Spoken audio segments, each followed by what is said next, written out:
What's up, guys? Welcome into another episode of the Wolverine Live Recruiting Show. I am your host, EJ Holland. Alongside me is my co-host, Zach Libby. If I sound sick, that's because I am. So off the top, if I mute myself to sneeze or go drink some Gatorade, just know that I am sick and powering through this. We can't take any days off during official visit season. It's the busiest time of the year, right, Zach? It's nonstop, but that's why we do it. It's a never-ending process, and that's why it makes it so fun. You know who else doesn't take days off? Our sponsor, Andy Luedecke. He's a hardworking gentleman with My Perfect Franchise. Are you a displaced corporate executive or wanting to put your career in your own hands? Or are you an experienced entrepreneur wanting to diversify? Well, Andy Luedecke can help. Andy is a huge college sports fan and franchise veteran, having owned multiple franchises and businesses. Using his expertise, he helps others find their American dream through a very thorough consultation and evaluation process. Call Andy, put your life and career in your own hands. Best of all, his services are 100% free to you. What do you have to lose? Andy is, again, a franchise veteran. He can help you own the franchise of your dreams. If you're Zach Libby, that could be a Sheetz gas station. If you're me, that could be a Chick-fil-A. Andy can help you find your perfect franchise at myperfectfranchise.net. Hit him up at 404-973-9901. Again, 404-973-9901. Or visit myperfectfranchise.net and tell him that the Wolverines sent you over. All right. Like I said, guys, I am sick, so bear with me. Before we dive into this past weekend's official visits, well, this kind of has to do with this weekend's official visits, but Zach, Michigan ended its 1-month commitment drought, landing 4-star defensive lineman / edge Jaylen Williams. One of my personal favorite recruits. I'll talk a lot about him, but I'll throw it to you first, Zach. What was your initial reaction to seeing Michigan seal the deal with Williams? I mean, sorry, we've talked about how Michigan needed to capitalize on this June official visit season after only getting one commit in the spring evaluation period. So locking in Jaylen, who has been, leaning heavily to commit to Michigan for several months, according to the R3 recruiting prediction machine. I mean, Michigan became the favorite right after his visit for the Ohio State game in late November. So I guess sealing the deal on this official visit, ultimately securing that official visit to begin with earlier that week was big. But I think it's just ultimately coming down to Sherrone, head coach, defensive line coach Lou Esposito, really making the effort to, reinforce the idea that Michigan is home for the 4-star. I mean, he's had interest for a long time, dating back to his trip for the July barbecue at the Big House.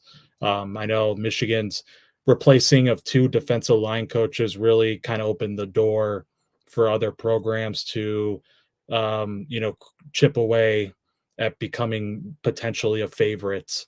But, with hiring Lou Esposito, who has strong recruiting ties in Chicagoland, Sherrone was a stout recruiter in that area before he got elevated to head coach. But, the efforts of those two, Jaylen is a good friend of top 100 edge commit Nate Marshall. And then ultimately, this is a kid who couldn't play, somewhere from the 4-eye to a stand-up edge. So ultimately, Michigan locked it in as early as they could.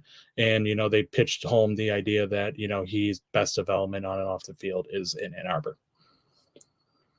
Definitely. So, God, yes. John A. Schultz, I mentioned it at the top of the show. I am sick. That's why I sound terrible. But look, Jaylen Williams is one of my favorite recruits in the class. When you're looking at Michigan, you're looking at a program that wants to find kids that are culture fits. Jaylen Williams is a Michigan type of kid all the way. You always hear me talk about meeting a lot of these recruits on the trail and I describe them as Michigan kids or maybe not fit. The first time I ever met Jaylen Williams, I knew he was a Michigan kid. He has that magnetic personality. He's an extremely smart kid, fun kid, just so happy to be a Wolverine. I talked to Jaylen Williams earlier today, actually, and just the excitement in his voice, even though it's been a couple of days or more than 24 hours, I guess, since he committed. The excitement in his voice, was just really cool to hear. Like he was genuinely just excited to have announced his commitment to Michigan. He takes so much pride in that. So that was a really cool experience. So like I said, from the first time I met Jaylen Williams, I knew he was a Michigan kid. And also that same, day, I had a chance to watch him play the game. And I thought he was extremely impressive. On3 has Jaylen ranked as a 3-star. 2 services have him in the top 200. And I would definitely lean towards the top 200 with Jaylen Williams. I mean, he's a big, long edge. I think he's going to play the bigger edge spot at Michigan. He definitely has the versatility to play some 4-eye if you need him to, but he's great at rushing the passer. He's obviously solid against the run as well. But, you're talking about a kid that's a legit 6'5", which he measured in at Michigan. His weight has been all over the place in terms of the recruiting profiles, but he measured in at 6'5", 253, I believe. Let me pull up his text. Yeah, 253. So I think he has the frame to play at 290 with no problem. Like I could really see him being kind of a Mike Morris type. And this game right here against Evanston's the one I saw him playing. You see him come away with the sack. And a lot of these highlights are against Evanston. So I guess he had a great game when I watched him. But yeah, no, I just like the athleticism. I like the height and the frame, the ability to add weight with these. When you watch him in these clips, he already looks like a big dude. Like I've had some people ask, like, is he 280? Like, no, he just carries the weight really well, which is exciting. I think the Michigan strength and conditioning program is going to put a lot of good muscle mass on him. And I think, in a couple of years, Jaylen Williams is going to be just another one of those great Michigan pass rushers. So I'm excited for him. This recruitment was really fun because I put in a prediction back in November. And then obviously you had the Mike Elston situation where he took off to the NFL with Jim Harbaugh. You had Greg Scruggs dismissed from the program. You finally land with Lou Esposito. Michigan didn't have an official visit scheduled going into the summer. Esposito was quickly able to build the relationship, get him on campus, seal the deal this weekend. And yeah, I mean, not enough great things to say about Jaylen Williams. He's been awesome to cover. And, I can't wait to go back to Chicagoland in the fall to see him again. So Michigan landing Jaylen Williams could help build that momentum. Like I said, Michigan was on more than a month commitment drought. And yes, everybody, I did put in a prediction. We can't use crystal balls around here, I guess. But, for On3, it is the On3 recruiting prediction machine. And I have logged a prediction in for top 100 safety Kainoa Winston. So for more on that, head over to the Wolverine.com. We're actually running a special promotion for our YouTube members. Right now, if you use the promo code UM1, you get $1 for 2 months over at the Wolverine.com. So get insider information on everything coming out of all of these official visit weekends. Michigan could be picking up some more commitments soon. Obviously, it's going to be a busy couple of weeks. This weekend's loaded. Next weekend is Victor's weekend. So a lot going on. Now is the perfect time to subscribe. And if you haven't subscribed to our YouTube channel, hit that subscribe button. It's completely free. Also like this video. It helps us get in front of other Michigan fans. helps us get the chat box going. And if you guys want a question answered on tonight's show, make sure to hit that super chat button and we will answer your question. And that money goes directly to our travel budget so we can continue to see guys like Jaylen Williams and give you live evaluation reports once they commit. All right, let's talk about this weekend's official visitors. Michigan bringing in 7 official visitors, I believe. The highest rated of the group is 5-star offensive tackle Andrew Babalola. This is a kid that Zach is very familiar with and has talked to in the past. Stanford, the leader on the RPM. How are you feeling about Michigan's chances with Babalola?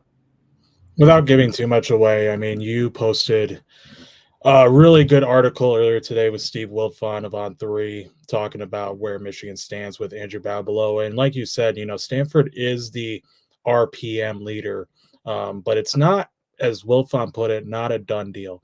That gives you, if you're Michigan side, a really good opportunity to swing the fences and really prove, showcase that Michigan is the best of both worlds, athletics and academics. This, like you said, this is a really smart kid. He grew up in Metro Detroit, was born there before moving to suburban Kansas City. This is a kid who got the offer from Michigan over the fall last year from Sherrone Moore, and they got close immediately because of their Kansas connection. And now with Grant Newsom moving over to the offensive line coach, obviously they've been connecting really well with Newsom heading down to Babalola's school during the spring eval period. But this will be a return visit for Babalola this weekend. He was there for spring camp practice in March, but really this one's going to be a really big in-depth look at what the amenities and the resources players can provide on and off the field. As I mentioned, this is a really highly intelligent kid. So education is going to play a really big factor. On these official visits, if you follow the recaps that EJ and I have posted, I mean, Michigan has really kind of honed in on, making sure that comfort is around campus for these recruits. Take them to the educational building, showing them what kind of avenues they can pursue as students.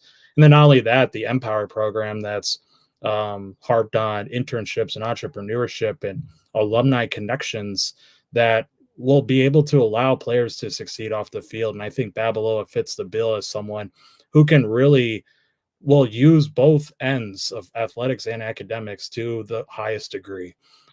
As an offensive lineman, Michigan can sell everything that they can to an offensive lineman, 2-time Joe Moore Award winners, having your head coach be an offensive lineman, collegiate level, and then being an offensive line coach. And then with having Newsom at the helm now, again, a former collegiate offensive lineman is now coaching the position. And then on top of that, several Michigan offensive linemen were drafted and then went to the combine earlier this year. So all that put together, I think Michigan really has a good shot in just hitting home all the finer points. I think, Stanford obviously has elite academics. But I think when you look at what the combinations are between athletics and academics, I think Michigan is right up top. So we're going to find out how well Michigan does this weekend with a 5-star. Yeah, I think really quick, the thing about Babalola is it doesn't look like NIL will be a factor, which is very rare for a 5-star when someone's trending towards Stanford.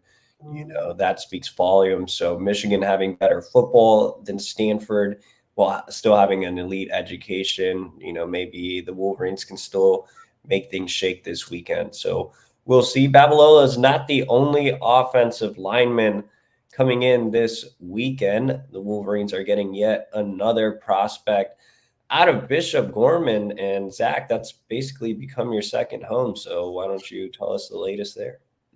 I love having Vegas as my second home. Not going to lie. But yeah, Olai Kalani-Ovalu, 4-star, projected interior offensive lineman. When he comes in this weekend, this will be the 4th 2025 Bishop Gorman target for the Wolverines that ends up taking an official visit to Michigan. Will be, again, a return visit for him as well. He was there for the Ohio State game in late November with fellow 4-star offensive line target SJ Alafatulia, Bishop Gorman, and then their former teammate Micah Kapanu, who ultimately signed with the Wolverines this past cycle. But I think when you look at this recruitment, I think you kind of expect the official visit to go as well as it has for Ala Fatuli, and then the weekend before with top 100 offensive lineman Douglas Utu. They're going to hit on, you know, making them a priority in terms of getting back and clinching that Joe Moore Award, you know, having that trophy be back in Schembechler Hall. They're going to pitch relationships and family. You know, the connections with Micah Kapana are big. But I think what's interesting of note is that Kalani Ovalu is set to take an ILDS mission once he finishes his senior year. So technically, he doesn't really count until with the 2025 recruiting class. He would really be a 27 kid. But Michigan is really familiar with recruiting prospects who have that faith. You know, with Andrew Gentry and Gatlin Bear this past cycle.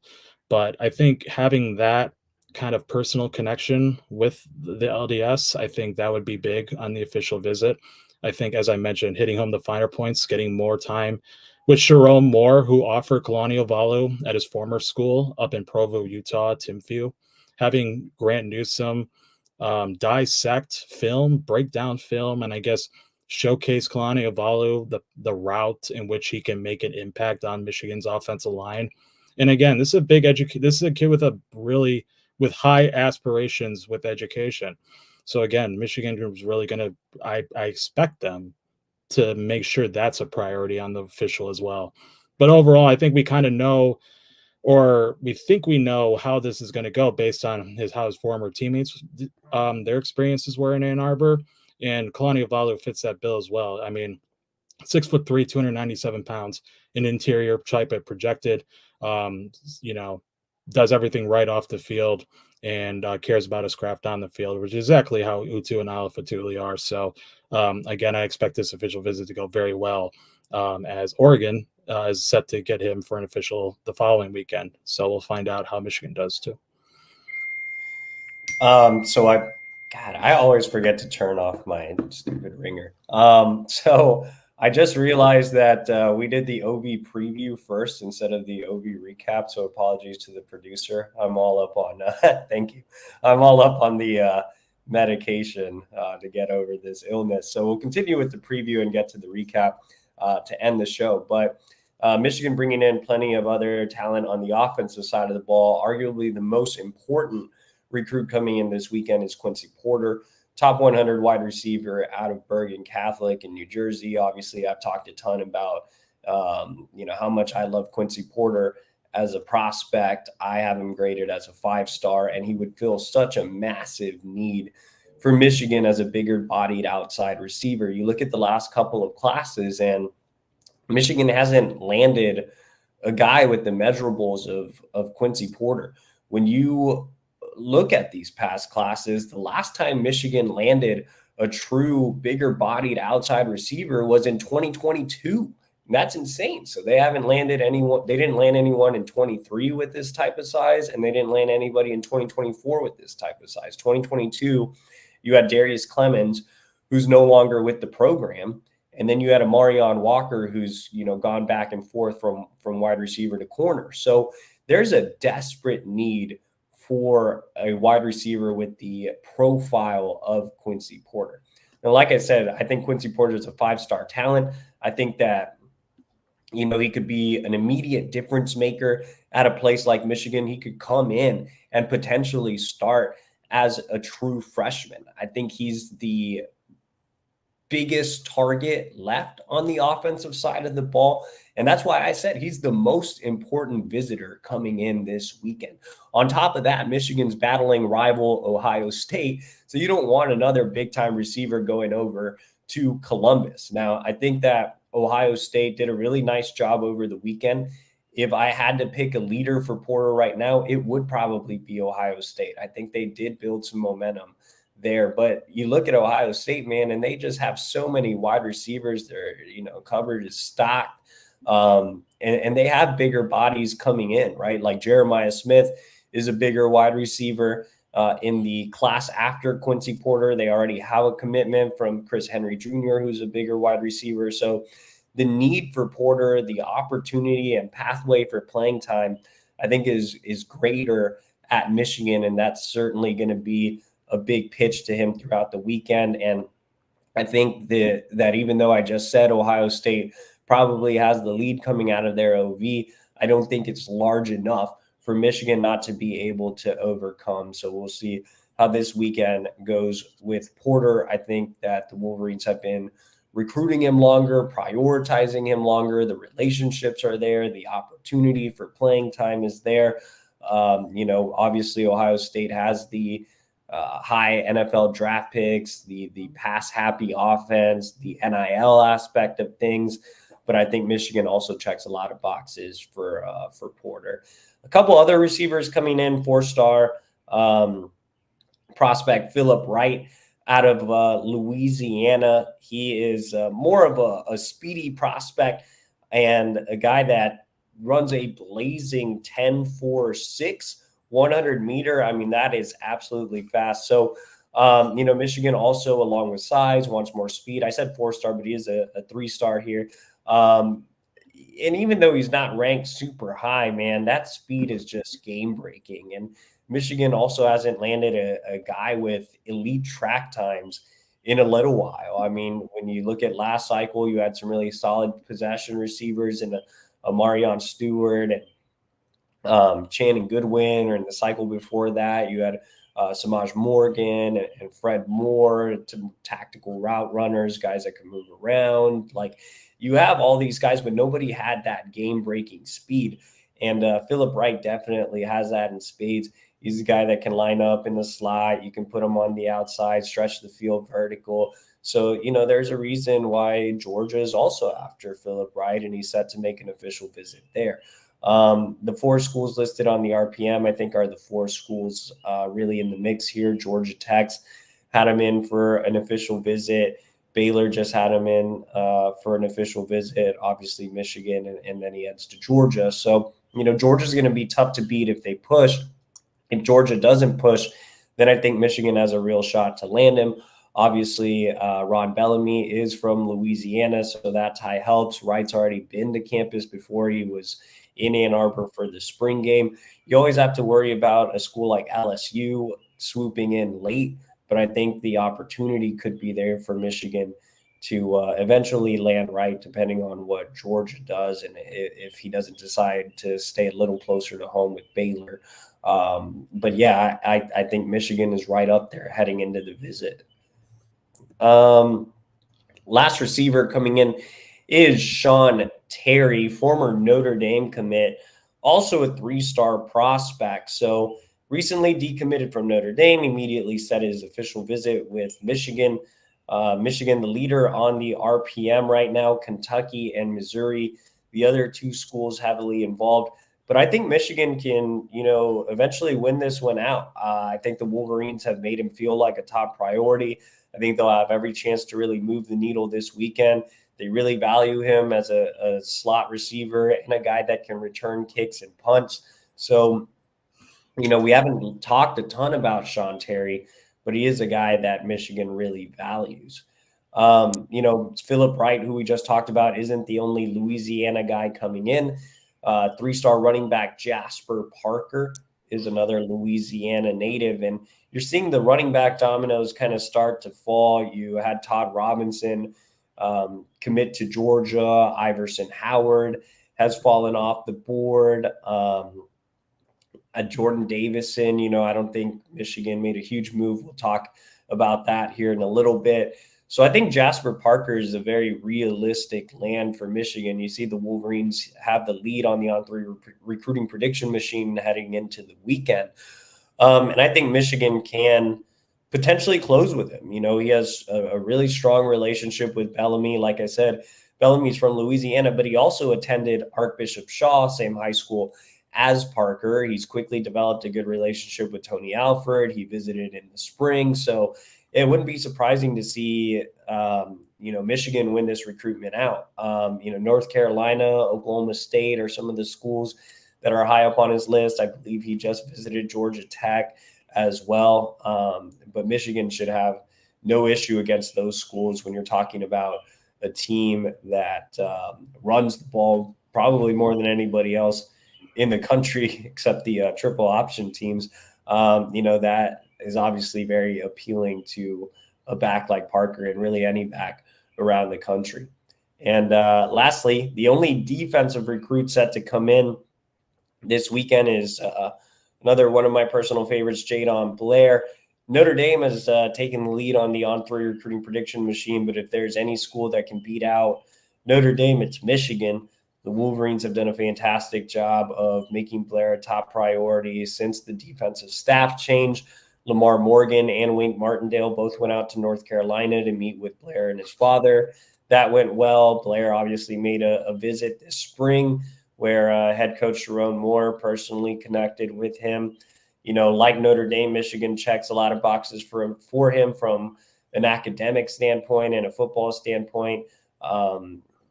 You know, I think that there's really no reason to pick Notre Dame over Michigan, man. I really think Blair fits a little bit more with Michigan. I think maybe the culture aspect will really catch his attention this weekend. You know, Blair has said that a big thing for him will be spending time around the players and really getting that Michigan feel, I think could help boost the Wolverines. So again, I know Notre Dame is the heavy favorite here. I know my colleague Steve Wilfong has put in a pick for the Irish, but I just wouldn't rule out Michigan yet. I think they can make a move on this official visit. So we'll see if that ends up happening really quick. Another key recruit coming on campus this week that is not an official visit, an unofficial visit. Shamari Earls committed to South Carolina, top 100 cornerback. I think he's a 5-star level talent. So even though it's not an official visit, that's definitely one to keep an eye on as well. All right, let's go ahead and talk about the recruits that were on campus for official visits this past weekend. We already talked about Jaylen Williams.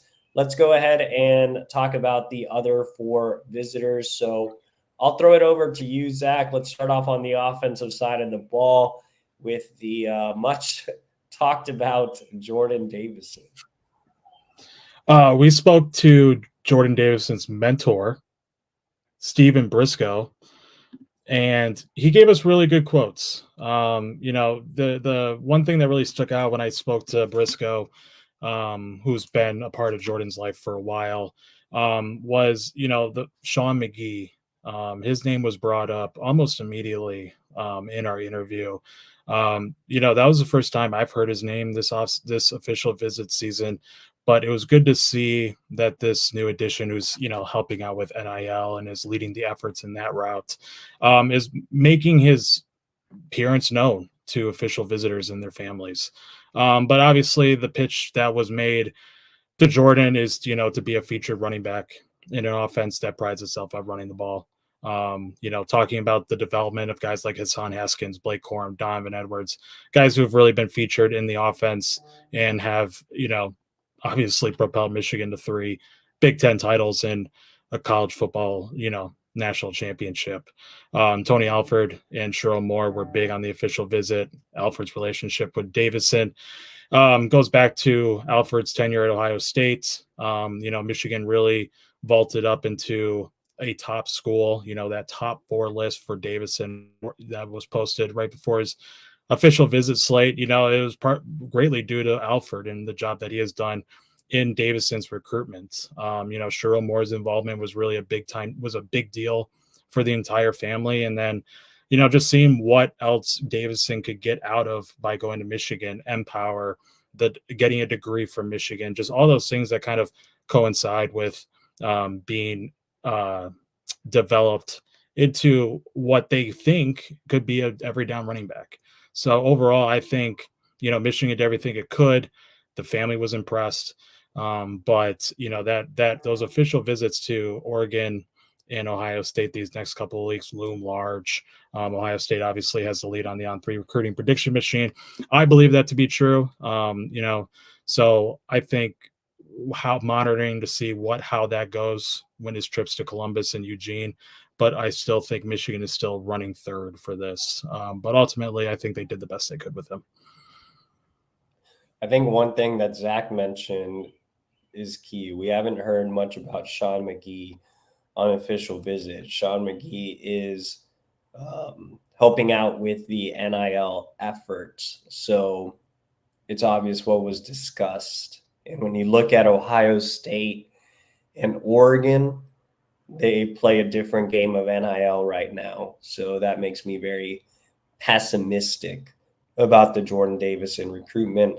Like I said, I think that Michigan has a much better shot with Jasper Parker, who we talked about a little bit earlier, and Donovan Johnson, an on 300 running back out of IMG Academy, is set to make an unofficial visit on June 19th. So I really don't see Davison landing at Michigan unless the Wolverines make a complete turn on their NIL approach. Okay, let's stick on offense and throw it back to you, Zach, and talk about another Bishop Gorman offensive lineman. S.J. Alafatuli was on campus for his OV. What are your thoughts after talking to him and his father? Yeah, top 100 kid, as you mentioned, top 5 among all projected interior offensive linemen in the 2025 class. Speaking to, as you mentioned, SJ and his father, I think it just reflected on what the parents and loved ones of recruits say to us after official visits, right? Like Michigan really does an excellent job in just pitching resources on and off the field. These parents want these sons to succeed, and they kind of, on these official visits, they realize that the pathway to what they want their sons to, ultimately become as individuals, not just football players, can be done in Ann Arbor. I think, after speaking with them, it really made, it made it very clear that the Wolverines did very well in just making sure that S.J. Alafatuli knows how he can develop as a projected interior type, whether it be center or guard, while then also pursuing his goals as a student. This was the first time that the family went to Ann Arbor together. So it was big, really, just to wow them, set the bar. And that's what the SJ's father mentioned to us on the Wolverine. But this was actually SJ's second visit to campus. As I mentioned earlier in the show, he was there for the game against Ohio State.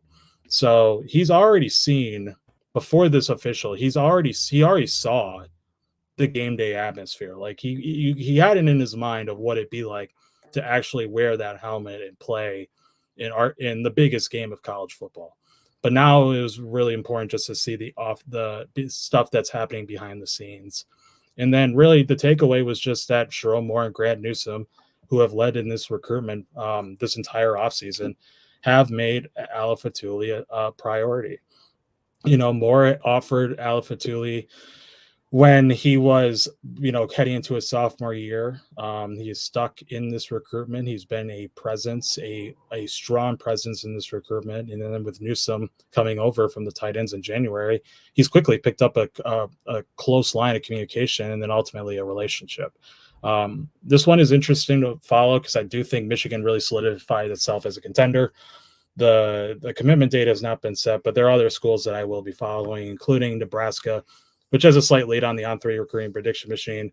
Nebraska, just like Michigan, is targeting all 3 of these Bishop Gorman maulers. There is a connection there with the Polynesian roots, with offensive line coach Donovan Raiola, and then Raiola's nephew Dylan Raiola, who plays quarterback for the Cornhuskers. So that one's to follow. And then Alafatuli and his family will end up at Miami for an official visit before the dead period. And as we know, Miami is relentless on these official visits and has one of the best NIL initiatives in college football. So this is one to follow, but ultimately I do think Michigan really knocked it out of the park, with that cliche. I think they did really well, and not just impressing Alafatuli, but also his parents as well. And again, that was their first time there. So that experience really wowed them. And you can see that based on what the reaction was from everyone, afterwards.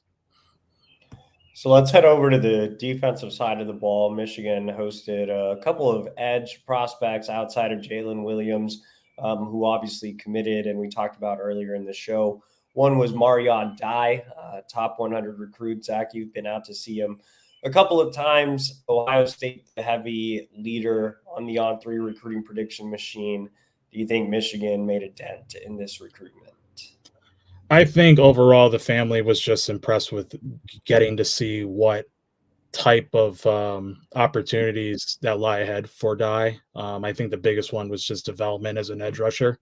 I think the obvious is just pitching home how the litany of former players that have played that position have gone on to the NFL. I mean, look at Aiden Hutchinson and Quiddy Pay and all those guys.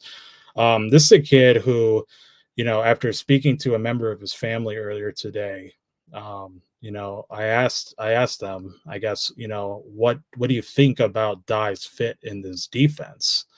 And they mentioned that he could be playing on a college defense from day one, the first week.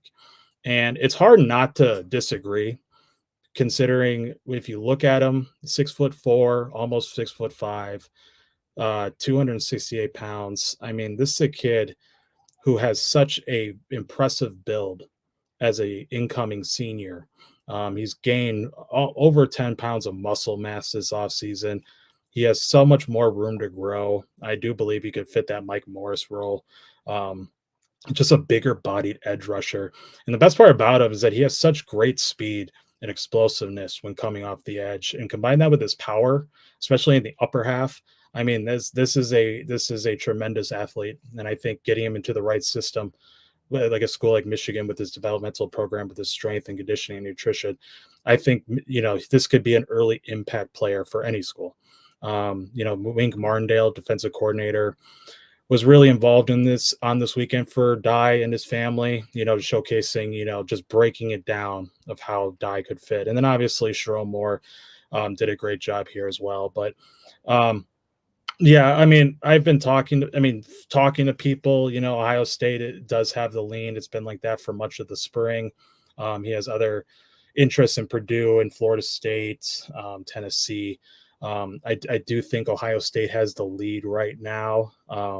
It's close to home, and then there's off the field resources that I think the Buckeyes can provide. But ultimately, I think Michigan did everything that they could. Lou Esposito, managed to get the Wolverines back into contention this offseason. So we'll see how this plays out. But I do agree with the On3 recruiting prediction machine right now.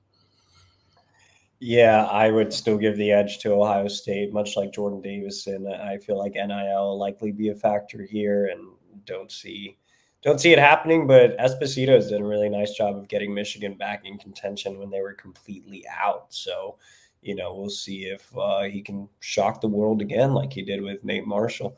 Last official visitor we'll talk about is Julius Holly out of Georgia, an on 300 edge. Now, Holly's an interesting recruitment. Michigan just offered him last month. They were able to get him on campus for this official visit. Now, he's not a true Georgia kid. He actually told me yesterday that he's originally from New Jersey. And so, it's not like, Georgia's obviously his home right now, but it's not like, he's tied down there. And another cool thing about him being from Jersey is the fact that Lou Esposito's from Jersey. So they were able to connect on that on a personal level. Stanford was once the leader for Holly. They've faded, but I think academics are still really important to him. And Michigan was really able to sell the education aspect, the Empower presentation, move the needle with him and his family in terms of internships and life after football. The SEC schools are very scary. You have Georgia, Ole Miss, Texas A&M all set to receive OVs. But I think if Michigan continues to sell, the life after football, the academic combination, it could win out in this recruitment, much like Andrew Babalola had SEC options and is now trending towards Stanford. I could see Holly trending towards Michigan if he goes that route. Now, Georgia is an interesting situation. They just offered him not too long ago as well, but it's unclear exactly where he is on the board.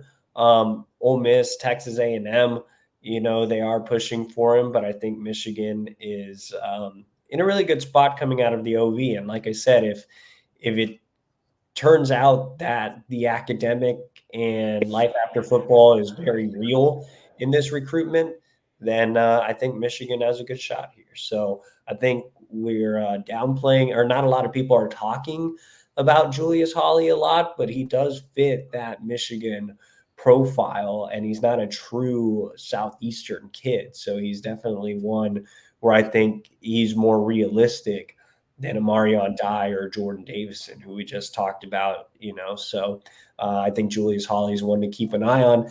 The bad thing is Michigan got his first official visit. The SEC schools get his final 3, but he is waiting a little bit, told me he doesn't plan to make a decision until late July. And we do have a super chat coming in from Shadyville03. And he says, why is offensive tackle recruiting such a struggle? Zach, would you like to give your answer? NIL. Well, I'll give you a little bit more of an answer. So, for the top tier offensive tackles, they are obviously going to command NIL. You're seeing that with David Sanders. He had all the connections to Michigan, and Michigan can't even get an OV from him. That's largely because of NIL. But also, I think it's a weaker year at offensive tackles, so you don't have a lot of options to choose from that fit the Michigan profile. I think the biggest miss of the recruiting cycle that was a guy that wasn't necessarily going to be NIL was Will Black, who committed to Notre Dame. I think that was by far the biggest miss of the cycle. He was that premium left tackle. He was the guy that you could get that was realistic, and they missed on him. And losing him to Notre Dame really sucks. So, it just isn't a great year for tackles. And, fortunately for Michigan, they've landed some guys with size here recently. Evan Link, Andrew Sprague, Blake Frazier can play some tackle as well. I think he'll be a right tackle. So, I think it's just a combination of a weaker year, Michigan missing out on the realistic high-end guy in Will Black, and, it just being a weaker year nationally. So that was our last super chat for tonight. So really appreciate you, Shadyville03. Remember, that money goes directly to our travel budget. We did have an OT question of the day. Tyson Smith says, what country are you guys planning to visit next? I think Zach briefly went to Mexico during his stay in Arizona. So he's been in international waters. What's next for you, Zach? Where are you going? I would like to go back to Mexico, like cross the border, but I've already done where I've been to already, like maybe go to El Paso and Juarez, San Diego and Tijuana, like spend a couple days, doing that. I think that'd be fun. Yeah. So Zach wants his next vacation to be to Juarez. You can go where I'm from and go to Matamoros.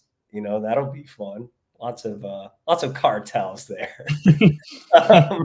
Anyway, I would probably avoid going to my homeland. If I were to go on a vacation next, I think I would go. I've already been to a lot of the Caribbean islands. I'm not particularly interested in the heat like Zach is. It's really only because my wife makes me go.